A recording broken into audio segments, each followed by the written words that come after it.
You're in the thick of Canada, where Oh, I yeah. see people virtue signaling the election of Trump, not understanding it was a decisive landslide majority vote, a popular vote victory. And yet these jackasses think they know better than the people for themselves. What's the mood up in Canada? Well, it's exactly what you would expect from a super progressive country. This only solidifies our view.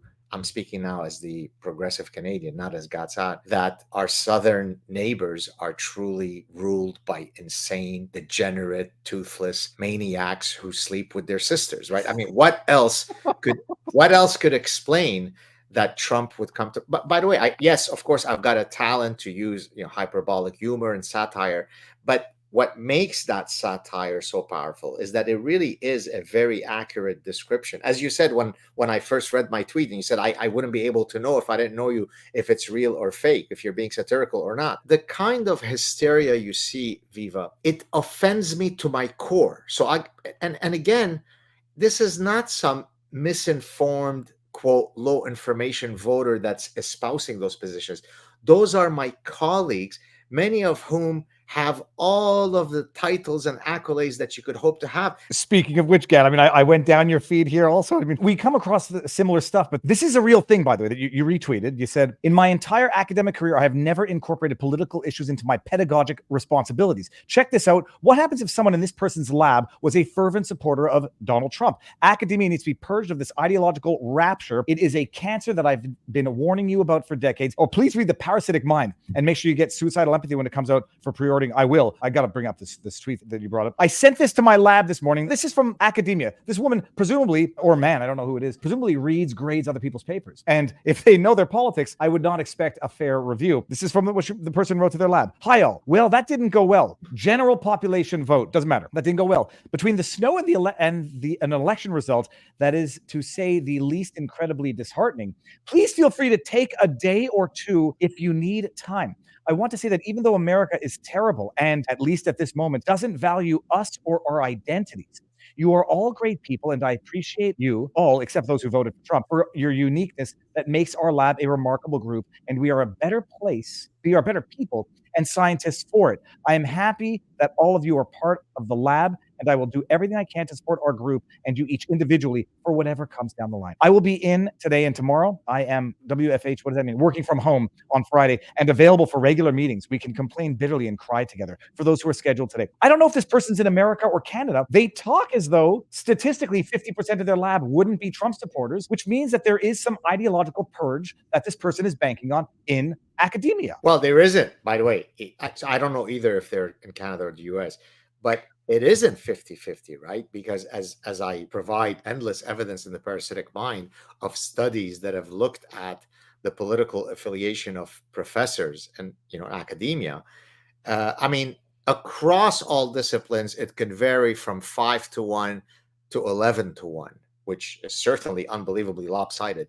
But in activist disciplines, in anthropology and in sociology and in ethnic studies and in communications and so on, it could be 130-0. In other words, you're more likely to run into a unicorn or a horse with wings, I mean, literally, than you are to run across a Republican professor in communications or almost in psychology. Is that a good thing? I explain to people, look, there are certain issues in academia that are true irrespective of your political orientation. So, for example, tectonic plate dynamics are true or not, whether you're Republican or Democrat. The theory of evolution has been verified in endless ways, and it doesn't matter whether you're Republican or Democrat. On the other hand, if I'm teaching about the ethics and morality of the death penalty, there are very compelling arguments that could be made by both sides of that issue, right? And so I would certainly stand to benefit if I'm able to hear those that may not share my views on whatever fiscal policy that we're discussing, or foreign policy, or death penalty, and so on and so forth. So in some disciplines, you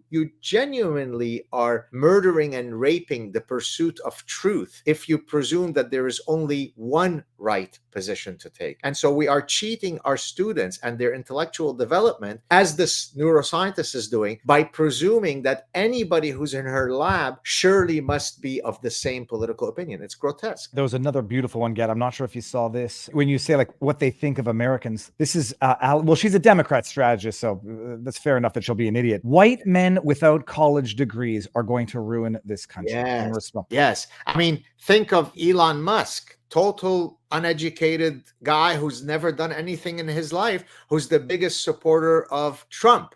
Gad Saad has, a very, very long list of the diplomas and degrees and all sorts of titles. Again, just an uneducated white guy, although I'm Lebanese, so I'm a Jew of color. So JOC, I've never. You like that, huh? You've got Bill Ackman, another guy who's never done anything. Douglas Murray. Here's another uneducated white guy. The Somali woman Ayaan Hirsi Ali is also an uneducated white guy. It's such an affront. You know me enough to know this, but maybe some of your viewers and listeners don't. In chapter 1 of The Parasitic Mind, I basically state that the two fundamental ideals that drive and guide my life trajectory are truth and freedom. I'm perfectly happy if I do something wrong to stand up and say, hey, I'm really sorry, Viva. I know I showed up 20 minutes late and please forgive me, right? It takes humility, right? But that's what you need if you're going to function properly in society. You admit when you're wrong, you stand proudly when you think you're right, but you regulate your behavior so that you always exhibit epistemological humility. Those folks simply could never do so, right? It doesn't matter how much evidence I show you that Donald Trump's tent is the most inclusive tent that one could have ever imagined. It's still only uneducated, hick, white people who are voting for him. In fairness to this, I don't know if it was from 2016 or 2024, but it doesn't matter. With the imagery that you see here, look at this. This is European politicians, from what I understand, sitting there with their arms crossed. Like, there has to be some human evolution thing about this particular stance that makes it repulsive. But you've got foreigners standing like scorned housewives or angry mothers looking at their kids. And that is the attitude that they have to people who voted en masse against them. And what blows my mind, now I've been breaking down some of the stats. Set aside, it's a popular vote victory. The number may come down a little bit because they're still counting California. 45% of Latinos voted for Trump. Record numbers with black men, record numbers with black women, but still, 20%. I try not to draw these hyperbolic comparisons and call them, like, this is what slave owners used to do back in the day. But the treatment is that of a slave owner, where it's like the minorities don't know what's good for them. They need the woman standing there with her arms crossed, telling them how to think, how to vote, and what to do. And when they deviate and when they veer too far from the plantation, then they say, you better come back because we're the ones telling you what to do. You don't get to think for yourself. But is there an evolutionary reason for why that gives you? I don't know if I can make an intelligent comment about specifically the scornful nonverbal stance, but I think in terms of an existential stance, it basically is saying you either believe as I do, or there is something morally diseased about you. And therefore, that's why I must look at you with such scorn, right? Because I am part as Thomas Sowell. Oh, Thomas Sowell, who's another uneducated white man, right? For those of you who don't understand the satire, he's a black man, arguably one of the best intellectuals that the United States has ever had.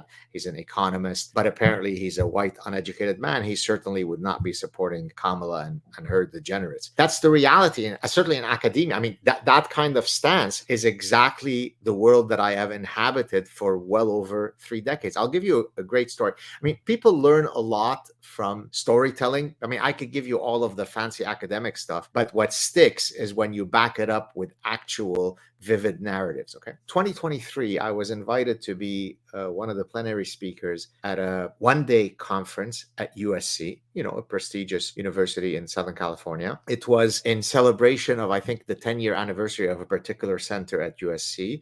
And it was a day on, our Enlightenment values still, de rigueur, are they still valid, and so on. So I gave a talk at that conference, and you can watch my talk on my channel, on deontological versus consequentialist ethics. And if you want, just as a small tangential parenthesis, let me just explain what that is. So deontological ethics are absolute statements of ethical positions. It is never okay to lie, would be a deontological statement. Consequentialism would be judging the moral and ethical standards of a particular action based on its consequences. So if I say, well, it's okay to lie to spare my wife's feelings if she asks me, do I look good in that dress or not? Well, then that would be consequentialist. And as I tried to explain in a very professorial manner at the talk, it's a very serious talk, no gad humor, very sober. I said, look, for many things, it makes perfect sense for us to put on a consequentialist hat. But for certain foundational principles, by definition, they are deontological. So if you say things like, I believe in freedom of speech, and the but is just a bunch of consequentialist calculations, then you are an imbecile who doesn't believe in freedom of speech. And I gave many examples to highlight this point, only one of which was the Trump example when he was booted out what was then Twitter. And I said, it can't make sense that you believe in freedom of speech, but not for Donald Trump. For uniquely, there is an asterisk in this deontological principle that says Donald Trump is not afforded that deontological right. That was my only contribution to Trump in that bigger lecture that I can remember. If you saw the Q&A period after, which, by the way, even though they promised that they would send me, they decided not to send it because they realized that once I would advertise it on my large platform, it would make them look really bad. They said, oh, well, we can't send it because we didn't get signed clearance from all the audience members that the clip could be released. It was a public event. It didn't follow any secrecy laws. But anyways, people started getting up and they were unhinged in their hysteria. By the way, my wife and kids were with me in that room, and my children, who are still very young, came up to me and said, Daddy, why are people screaming like that at you? It's insane. One of them, by the way, so to our point about mass psychosis, said to me, it makes perfect sense that the government would regulate some of your speech if it is, dangerous and corrosive. Speaking specifically to me, I said, well, can you give me an example of something that I said in today's event that you would consider to be that would require the government to step in and stop? He said, well, for example, by the way, when he first began his Q&A, he had to say what his identity is. I'm a Latino. I like when they put the extra T. I'm a Latino. I'm a gay Latino man who studies sex, whatever. He said to me, when you said that men cannot bear children and that men don't menstruate, that should be regulated. So then I paused, and in my inimitable Gad style, I said, let me just repeat this to see if I understood. You think that when it comes to the issue of whether men menstruate and can bear children, I'm on the wrong side of that issue? And then you could sort of hear uncomfortable murmur. That happened not at a psychiatric ward. It happened at USC.